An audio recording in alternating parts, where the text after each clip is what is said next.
అంటే అంత అలాంటి హీరో గురించి అంటే అంటే అన్నెసరీగా ఎందుకు మాట్లాడుతున్న పాయింట్లో చెప్తున్నాను నేను. ఇప్పుడు ఒక ఇంటర్వ్యూలో ఎక్కడో F2 గురించి చెప్పావు.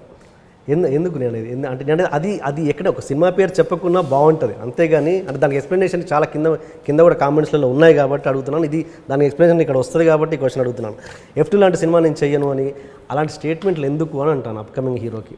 అది ఇప్పుడు అది రాంగ్గా ఎలా వెళ్ళాలో అలా వెళ్ళొద్దు ఇండస్ట్రీలో. నీ వెల్ విషర్ అంటే చెయ్యను అని కాదు, నేను ఆ సినిమా తప్పు పట్టడం కాదు. I'm not a fan of it అన్నా. I'm not a fan of it అన్నా. అది కూడా అన్నా 100 కోట్ల కలెక్ట్ చేసిందంటే నాకు సార్ మీరు మంచిగా రాసుకురు సార్. నన్ను ఆల్రెడీ లడ్డూలు ఉన్నా, నన్ను ఇంకో పెద్ద లడ్డు లేదు. నేను ఏదైనా కూడా నీ పాజిటివిటీ తీయడానికే నేను పెట్టాను. దానికి ఎక్స్ప్లెనేషన్ ఇస్తే నీకు ప్లస్ అవుద్ది కదా అంట. అది ఎందుకు అనంట అలాంటి నీ వెల్ విషర్గా మాత్రమే అడుగుతున్నాను విశ్వక్ ఇది నేను. అవును సార్, ఇది అంటే నేను కొంచెం అంటే దానివల్ల ఎవరు ఎలాగైనా తీసుకోవచ్చు. అనిల్ రావిపూడి దాన్ని ఇంకోలాగా తీసుకోవచ్చు.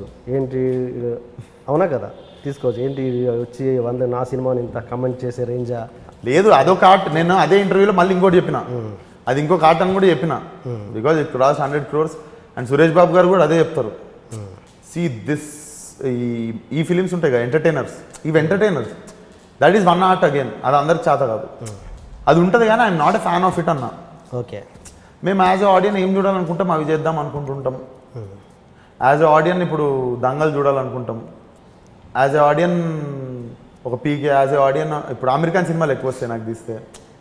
మళ్ళీ యాజ్ ఎ ఆడియన్ ఒక స్వదేశ్ చూడాలనుకుంటాం. యాజ్ ఎ ఆడియన్ ఒక చెక్ ద ఇండియా చూడాలనుకుంటాం. సో చూడాలనుకుంటే చేయాలనుకుంటాం. నా మెంటాలిటీ అయితే అది. సో నేను చూసే టేస్ట్ ఎట్లాంటిదో సినిమాలలో అట్లాంటివి చేయాలనుకుంటా. సో అట్లా లేకుండా ఇవి వస్తాయి. కానీ మీరు F2ది ఎవడు పట్టించుకుంటలేదో తెలియదు సార్. మీరైతే తీసుకొచ్చి లైమ్ లైట్లో పెట్టారు. And saying it's art form but it's not my kind of film where I can't do that. Maybe నాకు పెట్టినా కూడా నేను అక్కడ చేయలేనేమో సార్, నాతో అయితలేదు సార్ అని సెట్లో నుండి పారిపోతానేమో.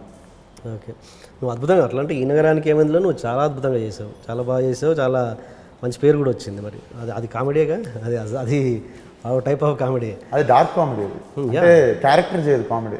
అదే క్యారెక్టరు ఇట్లా ఒకసారి ఏ టైంకి తిరిగితే అది హ్యూమర్ బాగుంటుంది అన్న టైప్ అట్లుంటుంది. కానీ it's not a comedy made by character, it's dark humour. ఇంకొక కాంట్రవర్షియల్ క్వశ్చన్ తోటి మనం రెగ్యులర్ సినిమాలోకి వెళ్ళిపోదాం మనం. Yeah sir please. Vangaveeti heroine నైనా గంగూలీ నీ సినిమాలోంచి ఎందుకు వెళ్ళిపోయింది? So mid night advance return ఇచ్చేసి వెళ్ళిపోయేంత ఏమొచ్చింది చెప్తా. సో నేను ఫలక్నామా మామ సాంగ్ రికార్డింగ్లో కేరళలో ఉన్నా. కేరళ నుండి నేను వివేక్ సాగర్ వస్తున్నాం. సాంగ్ రికార్డింగ్ అయింది.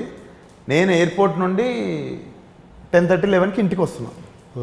ఎయిర్పోర్ట్ నుండి మన ఫ్రెండ్ మా మేనేజర్లు తీసుకొచ్చారు హీరోయిన్. ఆ అమ్మాయిని తీసుకొచ్చి ఇంట్లో డ్రెస్ ఫిట్టింగ్స్ చేస్తారు. నాకు మా మూవీకి కాస్ట్యూమ్స్ మా మదర్ మా సిస్టర్ హెల్ప్ చేశారు సార్ హీరోయిన్ కాస్ట్యూమ్స్కి.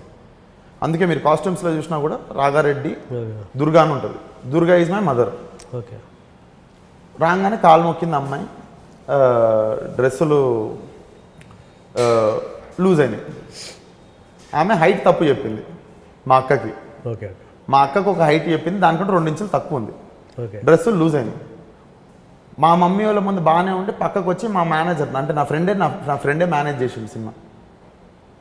అట్లా వేస్తారు కాస్ట్యూమ్స్ ఇట్లా లూజ్ అయినాయి అంటే మా అక్కకి రూడ్గా మాట్లాడింది. అంటే ఈ బట్టలు నేను వేసుకుని అది ఇది. మా అక్కకి ఫోన్ చేసి ఏమైంది బట్టలు నీకు ముందే చెప్పినా కదా అంటే అది నాకు 2 ఇంచెస్ హైట్ తక్కువ చెప్పింది, నేనేం చేయాలన్న. ఎక్కువ చెప్పింది, నేనేం చేయాలి, వస్తే ఇంతనే ఉంది అమ్మాయి అని. సరే ఏదో ఆల్టరేషన్ చేద్దాం, ఏదో చేద్దాం. హోటల్ కాడ దింపుతున్నప్పుడు నా మేనేజర్తో అన్నదంట, ఈ సినిమా ఫ్లాప్ కావాలి మీ పని చెప్తా అన్నదంట. అంటే ఏంటి తను ఇంకా సినిమాలోంచి బయటికి పోకుండానే, సినిమాలోంచి వెళ్ళిపోకుండానే ఆ మాట అందా? సినిమాలో నుంచి వెళ్ళిపోకుండా హోటల్ కాడ దింపుతున్నప్పుడు నా ఫ్రెండ్కి, ఓకే మీరు చేస్తుర్రు ఇంటికి వస్తే ఫ్యామిలీలు కలవడాలు ఇవన్నీ నా దగ్గర కావు, సినిమా నడవాలి, సినిమా హిట్ కాకపోవాలి, మీ పని చెప్తాను నా మేనేజర్తో అన్నదంట. అప్పుడు దాకా there is no 1 second time I have seen her directly. ఇప్పుడు మా మదర్ మా సిస్టర్ చూసి కూడా ఫోన్లో హైట్ తక్కువ ఉందిరా అమ్మాయి అది చెప్పారు. సరే వేరే పొద్దున్న 6ంటికి షూటింగ్.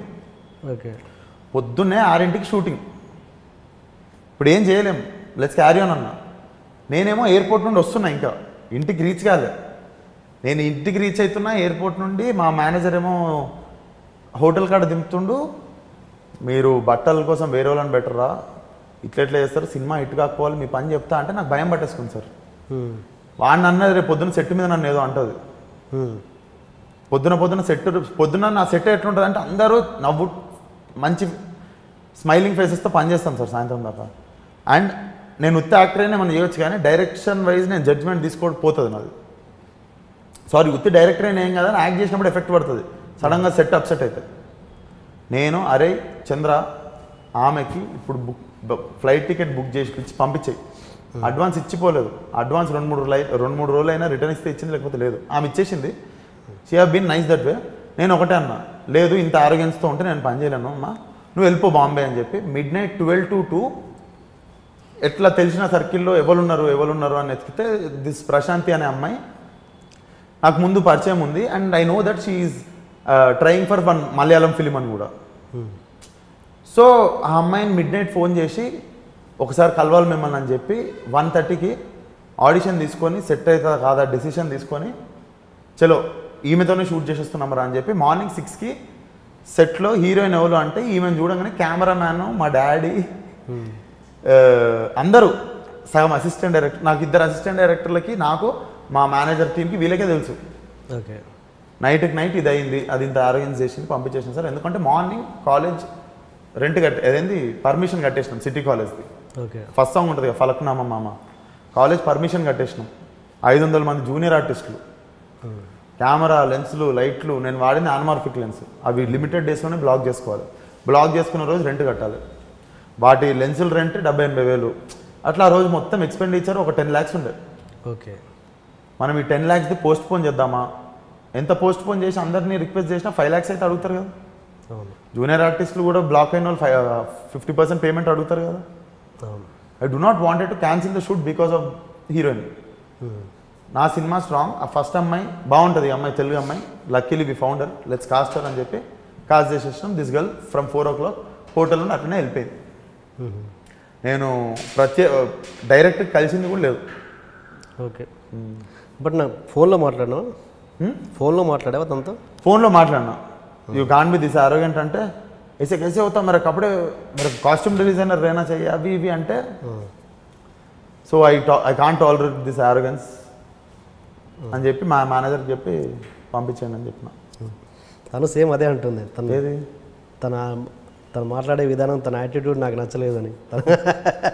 ఇప్పుడు తనది నాకు నచ్చకపోవడమేమో కానీ నాకు తనకు నచ్చడం కంటే ఎక్కువ నాకు తనది నచ్చాలి కదా. Important, very important. బట్ నీ తనతో అన్నది ఏంటంటే ఈ సినిమా తనకి చాలా డెఫినెట్గా హెల్ప్ అయ్యేది సార్. కాకపోతే ఇప్పుడు మేనేజర్కి వార్నింగ్ ఇచ్చింది, రేపు పొద్దున్న సెట్లో వచ్చి టపక్కన ఏదో నోరుతో అనేసింది అనుకోండి, ఇప్పుడు సెల్ఫ్ రెస్పెక్ట్ కాపాడుకోవాలనుకుంటాం సెట్ మీద, అది దెబ్బతింటే మనకి చుట్టూ ఇచ్చేటోళ్ళు రెస్పెక్ట్ మారిపోతుంది మనకి.